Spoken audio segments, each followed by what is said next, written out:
L'approvisionnement non constant a été notre principal enjeu quand on a développé le projet Loop. Premièrement parce qu'on travaillait avec un sous-traitant pour fabriquer nos jus, donc on n'avait pas notre propre usine et on avait une plage horaire qui était attitrée à chaque semaine et on ne pouvait pas vraiment déroger de cette plage horaire-là.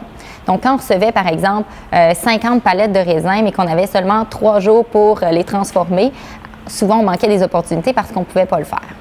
Au niveau de notre image de marque aussi, on a longtemps pensé que le côté économie circulaire allait peut-être être un frein pour certains consommateurs de consommer nos produits, mais ce qu'on se rend compte en fait, c'est que c'est vraiment un avantage pour notre entreprise parce que c'est vraiment ce qui nous différencie des autres et on vend plus qu'un produit, on vend une mission, on vend une cause, donc les gens sont beaucoup plus enclins à partager pour nous. Les médias vont davantage parler de nous aussi, donc on a un budget marketing vraiment tout petit, alors que les autres entreprises devraient investir beaucoup plus pour avoir la couverture ou développer la notoriété qu'on a eue en si peu de temps.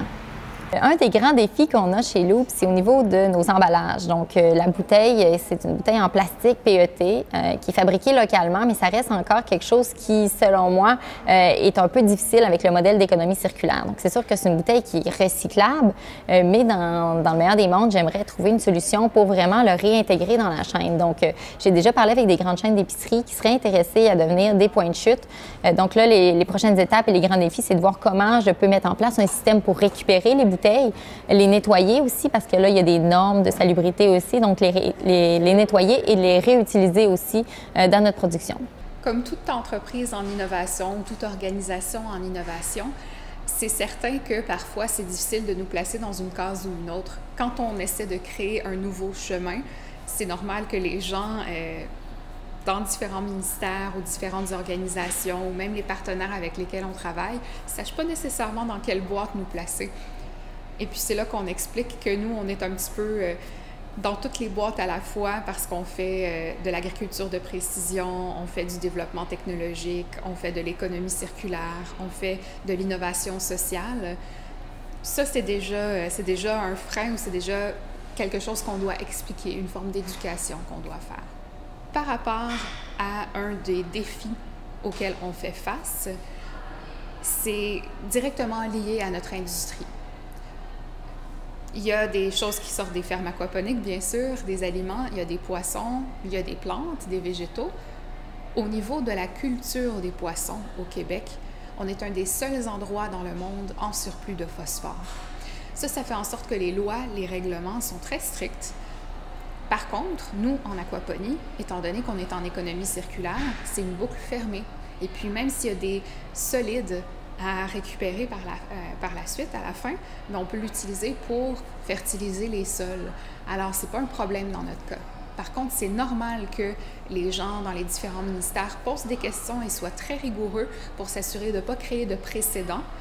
Alors, ce qu'on fait, nous, c'est qu'on est très transparent, on explique chacun des processus, on explique qu'est-ce qui arrive en cas de n'importe quel événement.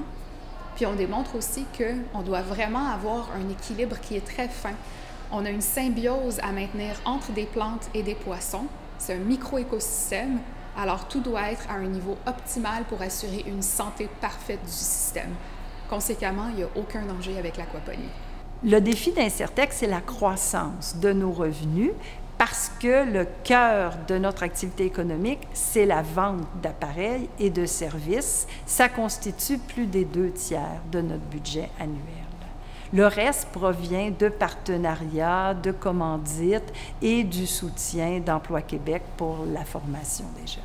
Depuis 2 ans, on a pris une nouvelle orientation à Incertec qui est d'amener progressivement les consommateurs et consommatrices à réduire leur consommation inutile, en fait, à modifier leur pattern de consommation pour devenir des consommateurs intelligents, plus responsables au niveau social et environnemental. Alors, c'est tout un défi d'entreprise d'aller vers la consommation responsable.